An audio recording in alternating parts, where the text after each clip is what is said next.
ನೋಡಿ, ಒಬ್ಬ ರೈತ, ಒಬ್ಬ ಬಡ ವ್ಯಕ್ತಿ ಒಂದು ಡಾಕ್ಯುಮೆಂಟ್ಗೋಸ್ಕರ ಇಡೀ ಚಪ್ಪಲಿಯನ್ನ, ಇಡೀ ಜೀವನವನ್ನೇ ಸಾಗಿಸ್ತಾನವನು.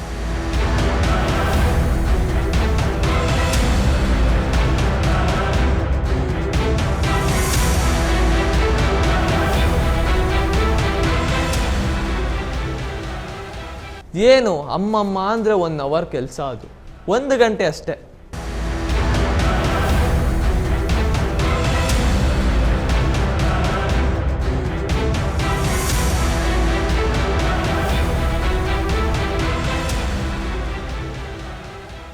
ಇದು ಪ್ರಜಾಶಕ್ತಿ ವರದಿಯ ಫಲಶ್ರುತಿ.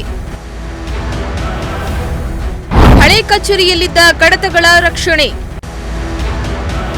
ಚಿಕ್ಕನಾಯಕನಹಳ್ಳಿಯ ಹಳೆ ತಾಲೂಕು ಕಚೇರಿಯ ಕಟ್ಟಡದಲ್ಲಿ ಕಡತಗಳು ಅನಾಥವಾಗಿ ಬಿದ್ದಿದ್ದು ದಾಖಲೆಗಳು ಹಾಳಾಗ್ತಾ ಇದ್ವು. ಈ ಬಗ್ಗೆ ಪ್ರಜಾಶಕ್ತಿ ವರದಿ ಬಳಿಕ ಎಚ್ಚೆತ್ತ ತಾಲೂಕು ಆಡಳಿತ ಹಳೆಯ ಕಟ್ಟಡದಲ್ಲಿದ್ದ ದಾಖಲೆಗಳನ್ನು ಸುರಕ್ಷಿತವಾಗಿ ಹೊಸ ಕಟ್ಟಡಕ್ಕೆ ಶಿಫ್ಟ್ ಮಾಡಿದ್ದಾರೆ.